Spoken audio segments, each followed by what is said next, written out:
तो देखिए बच्चों, जो आज आपका क्लास 12वीं का अनिवार्य हिंदी का पेपर हुआ है, उसकी मैं आपको आंसर की बता रहा हूँ।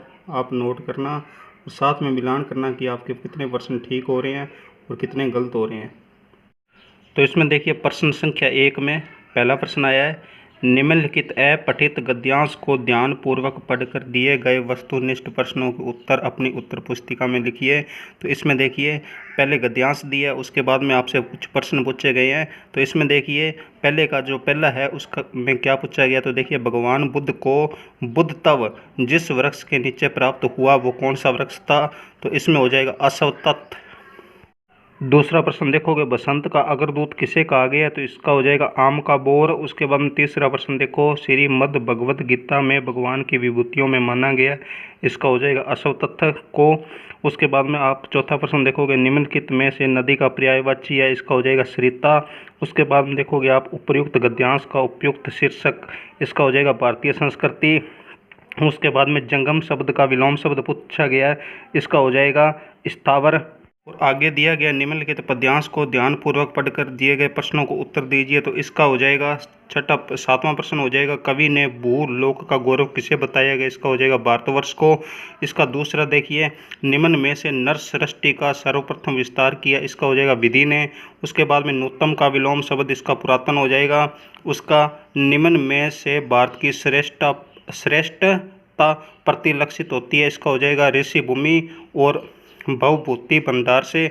उसके बाद में उपयुक्त पद्यांश का उपयुक्त शीर्षक नीचे लिखे गए विकल्पों में से छांटिए, इसका हो जाएगा भारत की श्रेष्ठता। उसके बाद में आप लास्ट प्रश्न देखोगे, पहले का लास्ट या 12वां प्रश्न, पहले का 12वां, तो ये वृद्ध भारतवर्ष ही संसार का सिरमौर है, इस पंक्ति का सही आशय क्या होगा, तो इसका हो जाएगा भारत भूमि संसार के संपूर्ण देशों में सर्वश्रेष्ठ।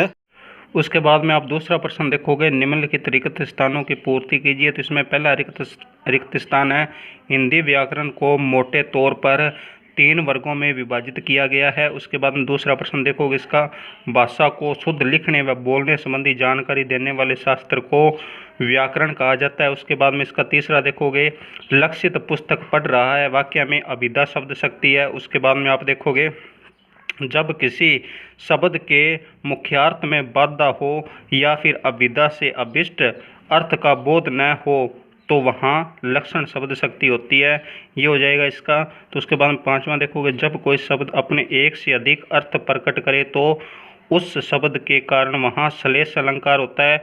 उसके बाद में आप देखोगे, कनक कनक ते सौ गुणी मादकता अधिकाय काव्य पंक्ति में प्रयुक्त यमक अलंकार है। उसके बाद में तीसरा प्रश्न आप देखोगे, निम्नलिखित अति लघुतरात्मक प्रश्नों के उत्तर एक पंक्ति में दीजिए।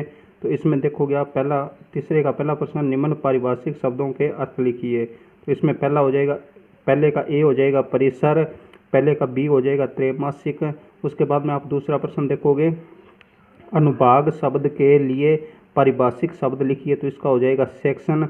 उसके बाद में आप तीसरा देखोगे, प्रमुख जन संचार माध्यमों के नाम लिखिए। तो इसमें आप देखोगे आकाशवाणी, दूरदर्शन, फिल्में, समाचार पत्र, इंटरनेट, इनमें से आप कोई भी 2-4 लिख सकते हो।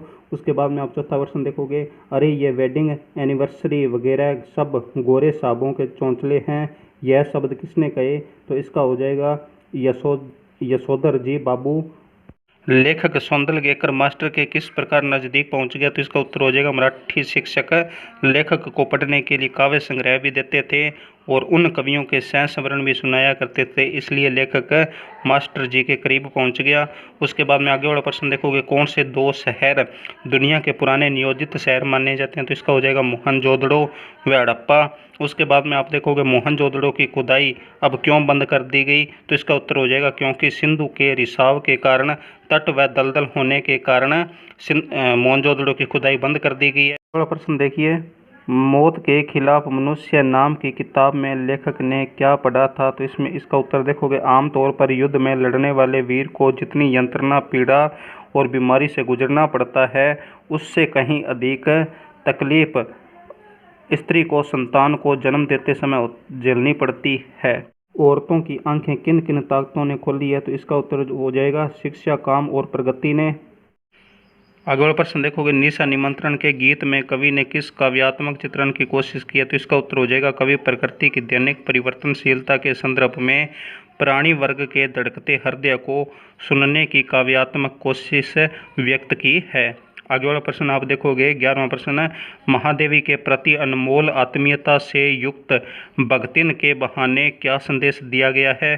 तो इसका उत्तर हो जाएगा स्त्री अस्मिता की संघर्षपूर्ण आवाज़।